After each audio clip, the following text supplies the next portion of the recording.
Oke, welcome back to podcast Badan Kejuruan Sipil Persatuan Insinyur Indonesia. Jadi perkenalkan saya di sini Novit ya, sebagai host pada hari ini. Mungkin bagi semua teman-teman insinyur Indonesia di sana semoga dalam keadaan baik saja dan semoga ketika menonton ini mendapatkan insight-insight yang baru lah tentang tema yang akan diangkat nih. Hari ini tuh sebenarnya temanya sangat seru banget karena kebetulan ada narasumber yang sudah sangat ahli di bidangnya. Jadi bisa kita langsung aja ke narasumbernya. Jadi apa kabar Prof hari ini? Alhamdulillah baik. Oh, baik ya, Prof ya. Tadi dari mana Prof? Dari mana tadi?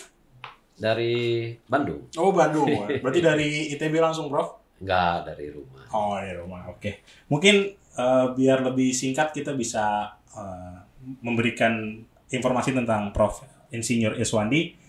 Nama lengkapnya Profesor Insinyur Iswandi Imran, MASC PhD. Lalu pendidikannya S1 Civil Engineering di ITB. Oke. S2-nya Master Structural Engineer di Toronto. Ya. Oke, lalu ada S3-nya Dokter di Civil Engineering juga dengan kampus yang sama, Prof. Betul. Oke. Sekarang Prof ini kebetulan menjabat Prof ya di Ketua Himpunan Ahli Konstruksi Indonesia. Oke, Ya. dan menjadi guru besar juga di Teknik Sipil Institut Teknologi Bandung. Oke. Mungkin Prof tema yang kali ini akan kita angkat kan tentang retrofitting structure ya, Prof ya. Mungkin bagi teman-teman di Indonesia ini kan ada yang pernah mendengar apa sih itu retrofitting gitu kan. Terus metodenya bagaimana, lalu pekerjaannya bagaimana, dan bagaimana suatu building itu bisa bekerja dengan baik lagi setelah di retrofitting. Mungkin langsung aja Prof, biar kita mempersingkat waktu, boleh Prof penjelasan mungkin di Profnya sendiri pengalamannya bagaimana, lalu kenapa bisa terjun di retrofitting ini. Silakan Prof. Iya, mungkin yang pertama retrofitting itu apa gitu kan? Iya. Jadi retrofitting itu pada hakikatnya ya itu mirip dengan perbaikan dan juga perkuatan struktur gitu ya. Bedanya kalau perbaikan itu kita mengembalikan kinerja ke level sebagaimana dia di awal dulu kan, sesuai perencanaan gitu ya. Kalau perkuatan itu kita betterment, meningkatkan kemampuan ya dari elemen ataupun struktur bangunan dalam menahan beban. Retrofit itu lebih luas gitu ya. Ini meningkatkan kinerja dari elemen struktur ataupun struktur bangunan. Jadi bukan hanya dari aspek kekuatan, bahkan juga termasuk nantinya duktilitas, kemampuan deformability daripada strukturnya gitu ya, dan lain-lain. Nah, kenapa kemudian saya tertarik ya untuk mendalami bidang ini? Karena memang kebutuhan repair, perkuatan, dan retrofit ini besar gitu ya. Dan ini juga ada kaitan dengan upaya kita menjaga keberlanjutan dari konstruksi bangunan gitu. Ya. Nah, khusus untuk retrofit ini kan ada kaitannya dengan semakin meningkatnya, misalnya sebagai contoh untuk Indonesia ya, kan Indonesia ini sebagai negara yang dikenal negara yang rawan gempa gitu ya. Dengan semakin banyaknya data, ternyata bahaya gempa yang harus dipertimbangkan untuk konstruksi bangunan itu semakin meningkat, semakin ke sini gitu kan. Nah, yang jadi pertanyaan kan bangunan-bangunan yang sudah kadung dibangun. Betul. Iya kan, sebelum adanya kesadaran bahwa bahaya gempa itu meningkat gitu kan. Nah, bangunan ini kan nggak mungkin dirobohkan kan. Betul. Berapa banyak bangunan yang harus dirobohkan. Betul. Nah, disitulah peran retrofit. Di mana kita meningkatkan kapasiti kinerja bangunan supaya dia siap menghadapi bahaya gempa yang bahkan lebih besar daripada yang digunakan saat dia direncanakan dulunya gitu.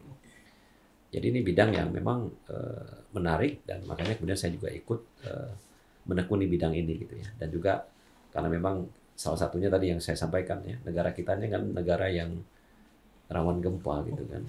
Setiap kali ada gempa selalu kita bisa lihat ya banyak bangunan-bangunan yang rubuh gitu ya, yang rusak berat gitu ya. Dan ini yang tentunya harus kita perbaiki ke depannya. Oke. Siap. Kalau gitu Prof, tadi mungkin ada beberapa poin yang akan kita bahas lebih lanjut Prof ya. Kayak tadi seperti mitigasi bencana mungkin Prof ya, lebih ke arah perbaikan bencana itu seperti apa. Mungkin dari Prof sendiri, seberapa besar keparahan suatu bangunan itu bisa diperbaiki retrofit, atau maupun indikasi apa sih yang kira-kira ini tuh emang harus di retrofitting strukturnya gitu. Ya. Ya, kalau kita bicara retrofit ini kan bisa dilakukan pada konstruksi yang belum mengalami gempa sama sekali. Oke. Ya, tapi kemudian kita mengetahui bahwa bangunan ini sudah cukup berumur gitu ya. Dan dulu didesain, direncanakan dengan menggunakan ketentuan di mana bahaya gempa itu masih rendah gitu kan. Iya. Dengan ketentuan yang baru sekarang ternyata bahaya gempa itu meningkat luar biasa gitu kan. Nah, jadi ini tentunya harus dievaluasi nih bangunan ini.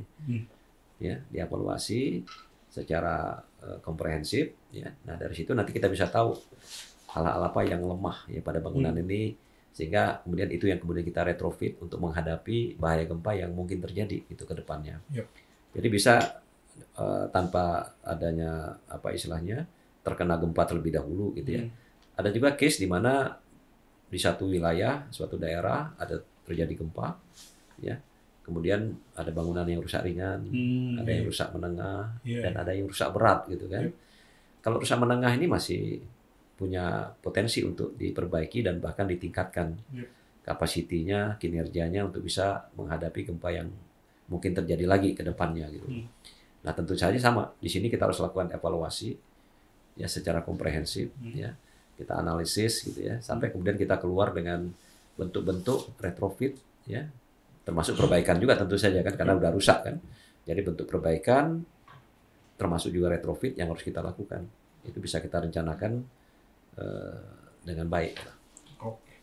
Untuk regulasinya sendiri gimana Prof? Dari Indonesia ini kayak sudah ada yang mengaturkah untuk retrofitting tuh setiap berapa tahun sekali gitu atau gimana? Jadi kalau kita mengacu ke Undang-Undang Cipta Kerja ya, yang tahun 20 berapa ya terakhir ya di apa namanya diundang-undangkan ya. Di situ ada hal yang membahas secara khusus terkait dengan bangunan. Dan ada satu kata-kata yang mungkin nggak persis dengan apa yang disampaikan di situ, yang intinya adalah bila mana bangunan itu bila mana peraturan maksudnya standar bangunan ya, itu berubah gitu ya. Sementara bangunannya sudah ada, sudah jadi gitu kan. Yang belum mengakomodasi peraturan yang baru tadi. Maka bangunan ini secara bertahap harus disesuaikan. Ya, kemampuannya untuk bisa mengakomodasi ketentuan yang baru tadi gitu. Ketentuan ini maksudnya SNI ya. Standar Nasional Indonesia gitu. Nah, itu secara jelas itu sebenarnya dikatakan ya bahwa kalau sudah diketahui ada bangunan yang didesain dengan ketentuan yang lama, maka secara bertahap dia harus disesuaikan. Kinerjanya ya sesuai dengan ketentuan yang lebih baru gitu. Nah, jadi di situ tentunya kan jadi seakan-akan menjadi sesuatu yang sifatnya mandatori kan.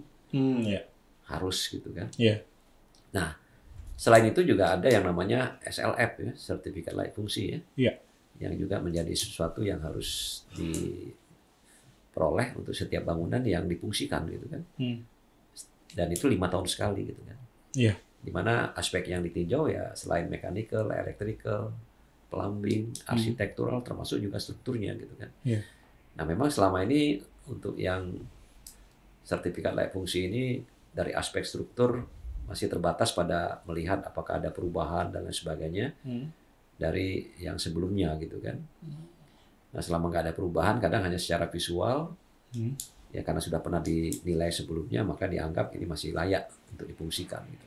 Ke depan harapannya ya lebih dalam lagi daripada itu ya. Jadi dievaluasi secara mendalam, ditemukan apakah, apalagi kalau ada tadi kan yang saya bilang ada perubahan updating terhadap bahaya gempa yang harus diperhitungkan gitu. Nah, untuk supaya bangunan ini bisa memberikan kinerja yang baik, kalau sampai gempa yang diperkirakan itu terjadi kan, ini bisa survive gitu. Nah, secara regulasi teknik ya di kita ini sudah punya ya beberapa SNI ya.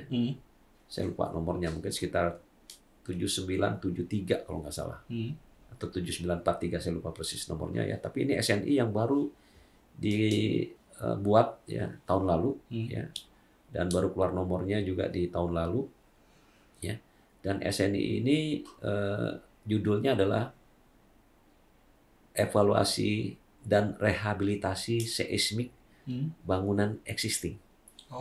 Ya, jadi evaluasi dan rehabilitasi seismik bangunan existing. Ya.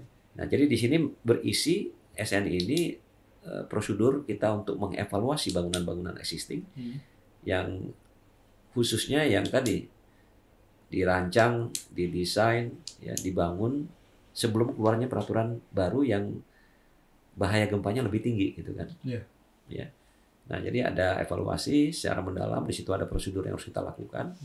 Kemudian dari situ nanti ada temuan-temuan terkait dengan kekurangan atau defisiensi kita nyebutnya, ya, dari bangunan.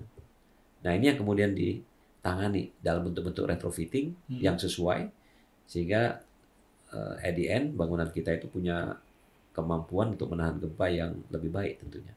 Dan diharapkan bisa survive kalau gempa yang tadi diperkirakan berdasarkan analisis yang ada itu terjadi, gitu kan. Oke, Prof. Mungkin tadi ada bahasan yang sangat seru, Prof, ya, mengenai gempa gitu kan. Kemarin juga sempat heboh kan dengan akan terjadinya megatrust, Prof. Ya, mungkin saya ingin bertanya, kalau misalkan suatu bangunan terjadi kerusakan, Prof, kira-kira seberapa, misalkan anggaplah kerusakan itu mencapai layak fungsinya hanya bisa 60% doang, Prof. Kira-kira retrofitting itu apakah bisa kembali 100% lagi atau bahkan mungkin lebih baik, Prof, gitu? Iya, jadi kalau kita bicara ada bangunan yang terkena gempa ya, tentunya kan yang pertama dilakukan biasanya adalah kita mengakses kerusakan yang ada. Ya. Apakah tadi ya sudah sangat parah atau masih sesuatu yang repairable, masih bisa diperbaiki. Nah, ini tentunya ada evaluasi, assessment yang dilakukan, ya, terutama untuk melihat ada nggak residual yang berlebihan, ya, tegangan sisa, ya, kerusakan yang parah, gitu kan. Dan dari situ nanti bisa dianalisis, ya, apakah ini masih memang layak untuk diperbaiki. Ya. Nah, kalau misalnya bangunan itu masih dalam tanda kutip miringnya nggak terlalu berlebihan, gitu, ya. Kerusakannya juga nggak terlalu parah, ya, hanya beberapa bagian struktur saja yang kelihatan spalling betonnya, gitu ya. Ini tentu saja masih bisa diperbaiki, ya. Bahkan bisa dikembalikan lagi ke level seperti sebelum gempa terjadi. Nah, disitulah nanti peran dari adanya perbaikan, ya. Kalau ternyata nggak bisa ke level semula, ya ada perkuatan namanya. Jadi perbaikan sampai level yang berhasil mengembalikan secara fisik, ya, tapi mungkin secara kekuatan karena masih ada residual yang tersisa di situ, ya kita lakukan perkuatan, penambahan elemen-elemen tertentu atau penambahan bahan-bahan tertentu untuk memberikan penguatan-penguatan, ya. Kemudian kalau ternyata masih juga dianggap kurang, gitu ya, bahwa ini duktilitasnya masih belum mencapai apa yang dipersyaratkan, gitu ya, kita bisa lakukan retrofit, gitu kan. Ya, sehingga elemen-elemen tadi selain tadi sudah kuat, ya, tapi juga punya kemampuan duktilitas yang baik untuk nantinya bisa survive kalau ada gempa yang sama terjadi kembali. Jadi bisa sih kembali ke level semula, bahkan ditingkatkan. Material konstruksi yang available sekarang kan sudah berkembang sedemikian advance-nya lah, gitu ya, dengan berbagai macam pilihan yang bisa kita terapkan. Mungkin, Prof, tadi kalau di Indonesia mungkin gempa ya, Prof. Nah, ini kita angkat juga ada suatu fenomena untuk kita melakukan bukan demo bilangnya apa ya, campaign lah, Prof, ya, tentang keberlanjutan, sustainability, gitu. Nah, untuk retrofit ini tadi kan Prof juga sempat bahas ada keberlanjutan. Boleh dijelasin, Prof, konsepnya itu seperti apa? Lalu bagaimana retrofit ini berkontribusi dalam keberlanjutan suatu bangunan, gitu, Prof? Iya, sebenarnya dari definisi yang tadi saya sampaikan di awal, ya, Kan ada perbaikan, ada perkuatan, ada retrofit ya. Iya. Jadi kan tujuannya pada ujungnya itu memperpanjang masa layan bangunan, ya kan? Iya. Jadi masa bangunan yang biasanya ya kalau secara undang-undang itu kan service lifetime-nya kan sekitar 50 tahun gitu ya. Nah, kalau ini kemudian ya maintenance dilakukan dengan rutin ya, kemudian juga dilakukan yang namanya perbaikan-perbaikan yang sesuai dengan kondisi yang ditemukan, bahkan juga perkuatan, bahkan juga retrofit gitu ya. Maka ini akan memperpanjang kan usia layan bangunan. Nah, saat ini diperpanjang artinya kebutuhan bahan bangunan yang baru itu kan menjadi berkurang gitu ya. Karena bangunan-bangunan yang sudah ada ternyata masih bisa kita extend. Masih kita bisa perpanjang fungsinya, umurnya gitu kan. Nah, otomatis ini kan secara bangunan itu sendiri ini sudah mencapai tujuan keberlanjutan gitu ya. Sustainability terhadap bahan-bahan bangunan juga sama kan. Kita mengurangi penggunaan bahan bangunan yang dalam tanda kutip ya, yang merusak alam gitu ya. Bahkan kita meningkatkan efisiensi bahan bangunan yang kita pakai dari alam ini, yang tadinya cuma 50 tahun bisa kita extend sampai 100 tahun, bahkan umur yang lebih panjang lagi gitu kan. Itu semua sustainability kan. Betul. Keberlanjutan gitu. Kira-kira gitu. Oke. Jadi sebenarnya untuk mendapatkan keberlanjutan ini ya pada intinya untuk perkuatan itu tuh dengan bahan yang sama akan digunakan dengan waktu yang lebih lama aja, Prof. Betul. Gitu. Jadi sehingga mendapatkan nilai dari keberlanjutan itu. Ya, Oke. Jadi nilai manfaat dari bahan itu jadi lebih tinggi lah gitu kan. Oh iya, benar Prof. Iya kan? Yap. Oke, Prof. Mungkin tadi udah membahas kendala-kendala terus mitigasi segala macamnya. Mungkin sebenarnya teknologi yang di Indonesia ini yang udah dipakai itu di dalam studi kasus Prof ya, yang udah sering dilakukan proyek-proyek itu ada di bangunan mana gitu, terus dengan teknologinya tuh apa Prof itu? Mungkin Prof. Iya, teknologi bahan untuk pekerjaan retrofit ini kan macam-macam sebenarnya ya. Ada bahan-bahan berbasis cementitious ya. Iya. Bahan untuk injeksi, untuk growting gitu ya. Kalau bahan-bahan seperti ini sudah banyak lah berkembang di Indonesia ya. Ada beberapa pabrikan yang juga sudah menghasilkan secara TKDN tinggi lah ya, bahan-bahan seperti ini kan. Nah, bahan-bahan ini ya itu juga sesuatu yang bisa digunakan. Nah, selain itu juga ada bahan-bahan yang misalnya seperti fiber reinforced polymer. Ya, ada yang terbuat dari karbon, ada yang terbuat dari bahan aramid, ada dari gelas, dari basalt ya, dan lain-lain ya. Nah, ini bahan-bahan yang relatif lebih modern lah dari bahan cementitious ya. Nah, sayangnya di kita masih belum ada yang memproduksi secara domestik gitu ya, di dalam negeri ya, bahan sejenis ini ya. Jadi kebanyakan kemudian bahan ini ya harus didatangkan dari luar, diimpor dari luar. Ya. Kadang disebut carbon fiber reinforced polymer atau aramid fiber reinforced polymer gitu ya. Dan bahan ini memang banyak keuntungan yang bisa kita dapatkan kalau kita pakai bahan ini ya. Bahannya ringan, mudah diaplikasikan, ya kan. Dan karena bahan-bahannya itu tipis kadang ya, dan kita gunakan misalnya untuk meraping ya, kita nyebutnya nge-wrapping ataupun membalut lah gitu ya, elemen-elemen struktur bangunan kita gitu ya.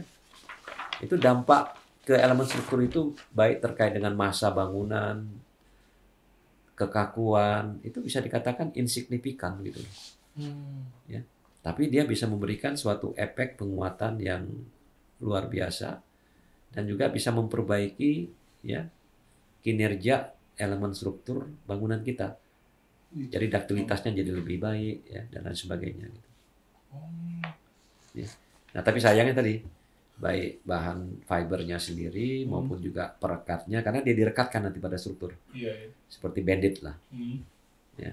Jadi dia berfungsi sebagai external reinforcement gitu kan. Ya. Nah ini masih belum diproduksi di kita, Gitu, Prof ya. ya Oh. didatangkan dari luar. Ya ini yang mungkin ke depan ya industri kita harus juga mulai berinisiasi lah gitu ya, Iya.